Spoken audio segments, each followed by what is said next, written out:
有的 IP 看似还活着，其实已经死了。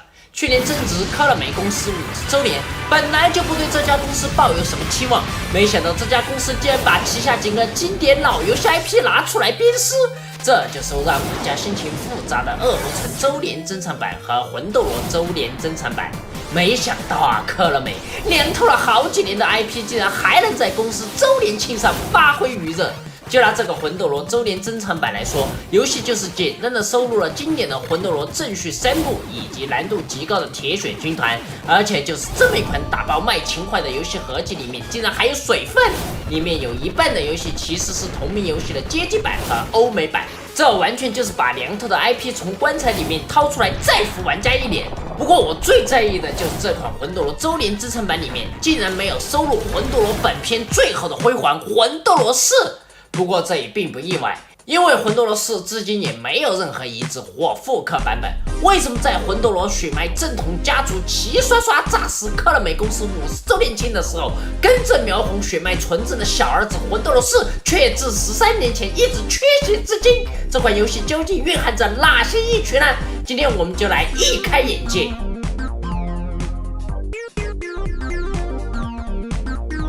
魂斗罗4在2017年登陆任天堂 NDS 平台。哎呀，不好意思，说到这，刚才我还故作神秘的埋的伏笔就暴露了。没错，一款 NDS 游戏肯定不好移植啊，这都是因为 NDS 奇妙的机器特性造成的。说起 NDS， 大家第一反应就是比出了双屏，而魂斗罗4之所以无法被移植，就是因为这款游戏充分利用了双屏特性。其实很多 NDS 游戏都不太喜欢完全发挥双屏特性，因为同时兼顾上下画面运行会增加开发成本，所以这些游戏一般都是一个屏幕作为游戏画面，一个屏幕作为游戏系统界面，这他妈算个毛的双屏啊！而我们今天的魂斗罗4却在当年把双屏特性发挥到无可复加。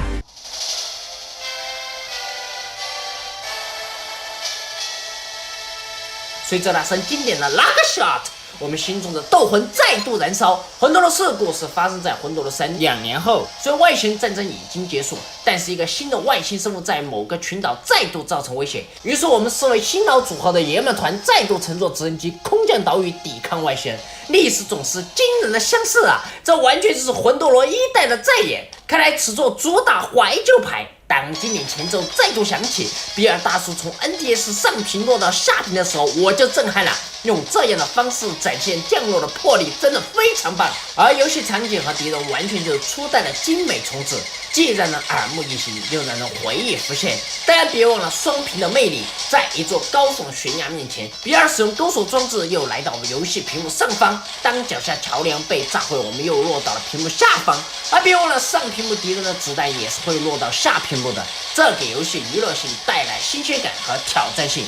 接着我们还遭遇一个小 boss， 他在上屏发动攻击，玩家在下屏回避反击。不过千万不要以为击杀他就是高手，这里就把这款游戏想简单了。会玩的玩家会把这台机器引诱到这地点，注意这里有一处可供勾住的横杠高度略高于这台机器。在击杀机器后，我们竟然可以通过这个落差钥匙直接进入机械间操控。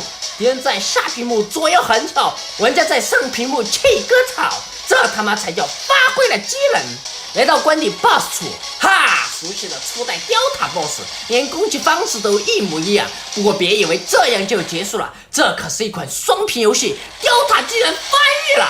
现在它上面可以吹，下面可以射，玩家如何才能上下兼顾？幸好直升机为我们提供了来到上屏幕的支撑点，在双屏系统的支持下，游戏的 BOSS 战趣味性和挑战性瞬间拉满。而我们的直升机再也不是搞运输的工具人，而是真正有意义的工具人。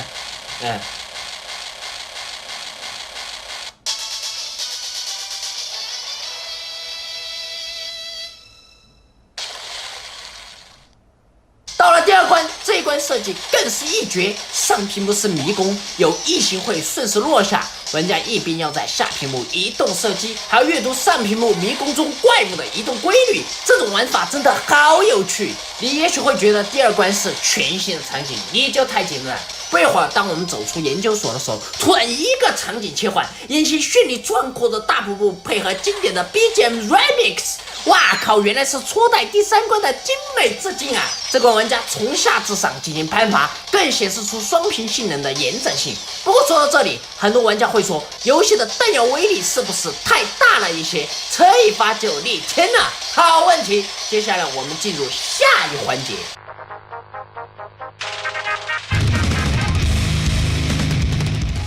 为什么游戏弹药威力这么猛？因为我在实际演示的时候选的是简单难度，实际上在正常难度下，玩家需要吃到2发同样字母的弹药才有这个效果。不过正常难度和简单难度简直就是云泥之别，你如果适应了简单难度再去玩正常难度，会被虐到怀疑人生。所以千万不要去碰简单难度。有玩家就问了，我手残我玩简单难度有错吗？当然他妈错了，因为在这款游戏里面，简单难度竟然那么大，也就是说，简单难度下游戏不能玩到最后。我靠，这简直就是侮辱手残玩家的终结设定。不过既然要展示全流程，我就只好在模拟器上开金手指来应对了。第2关我已经说了，关底 BOSS 居然也是在致敬初代，不过击杀后还有一段效果爆炸的瀑布速降大决战，真的是太游戏了。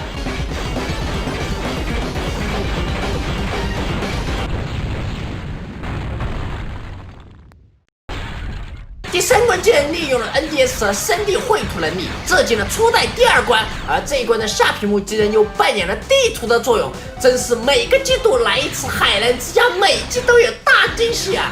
而相比关键 BOSS 也会让老玩家会心一笑吧。第4关是港口，这一关前半段设计没太大特点，只是上下屏幕联动更频繁了，中间有一场潜艇 BOSS 战，这次又需要玩家从上屏攻到下屏，希望玩家能够尽快适应这种反转变化。不过这一关后半段颇具弹指，比尔为了阻止核弹发射，竟然爬到了弹皮上，又是弹上打怪，又是弹上攀岩，最后还要火炉3重奏，成功把核弹变成哑弹后落到一处城市废墟，就要跟刚才的弹上怪兽进行决战。这一场 BOSS 战其实是在致敬铁血军团的一个小 BOSS。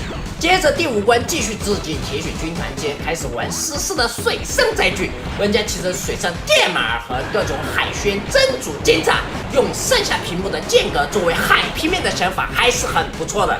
这一关给人很工整、很硬朗的感觉。第6关工厂又是这种生力纵深行进玩法，不过关底 BOSS 却照搬了3代。第7关来到废墟场景，看来我们又来到了致敬魂斗罗3代的环节。不过魂斗罗3代在国内名气不大，我们恰好可以在这一关有所体会。关键 BOSS 倒是又有新特性，玩家可以在上屏幕和下屏幕同时对 BOSS 造成伤害，而且还可以击杀骑摩托的敌人，顺便落到下面抢走他们的摩托。这场 BOSS 战不仅结合了双屏要素，还融入了载具玩法。如果之前玩家选择了简单难度，那么到这里游戏就戛然而止，而正常难度下会来到第8关。什么？我以为第8关是最后一关，没想到又是3D 纵深行进玩法，因此真正的最后一关是第9关。不愧是经典 IP 最后的辉煌，这一关设计简直绝了！一行缠绕的设施，不断下落的遗体，立即堆起了尸身，只有那红灯区般暧昧的灯光让我擅自达标。在开场就引来了一场下马威式的 BOSS 战后，一个大虫的新陈代谢部位突然逼到脸上。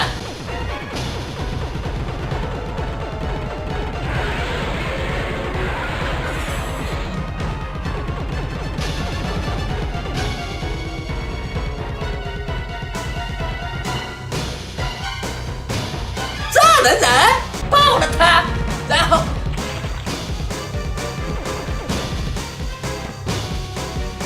然后用力的抓钩装置从他下面钻进他的消化系统。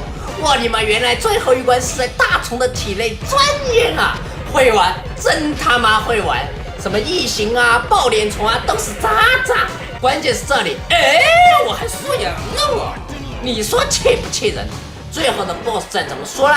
其实还是在致敬3代，不过我们还需要利用抓钩和双屏系统解密，因为只有机会出手，利用抓钩来到上屏才能打老花，只有打到老花才能和星子路一串。怎么还说忘了？怎么回事？反正最后就这样拯救了世界，然后就通关了。怎么样？魂斗罗4是不是让你眼前一亮？不过这还不算亮，真正亮的还没来呢。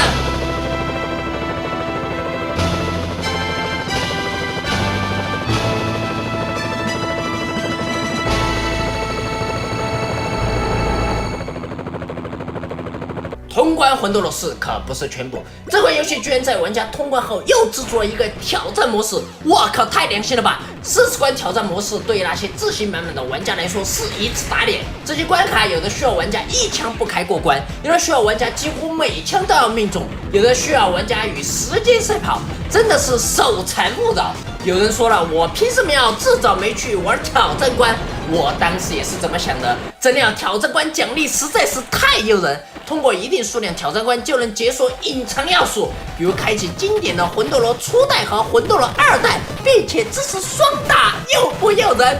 比如解锁2部未公开的游戏剧情漫画集，诱不诱人？比如解锁了隐藏的大胸妹子角色，死的时候还发出带有混血的，诱不诱人？或者解锁欧版经典的机器人角色，诱不诱人？最后还能看到珍贵的制作人访谈。什么？你说你已经通关全部挑战关卡了，但是这还不够，这爷们儿就来游戏困难难度挣个痛快。而且选择困难难度还有一个彩蛋，就是在这个难度下，第一关的 BGM 竟然变成了经典的初代音乐的 Remix版。来吧，爷们们，在热血狂斗的节奏下，拔出你的大枪，拯救世界吧！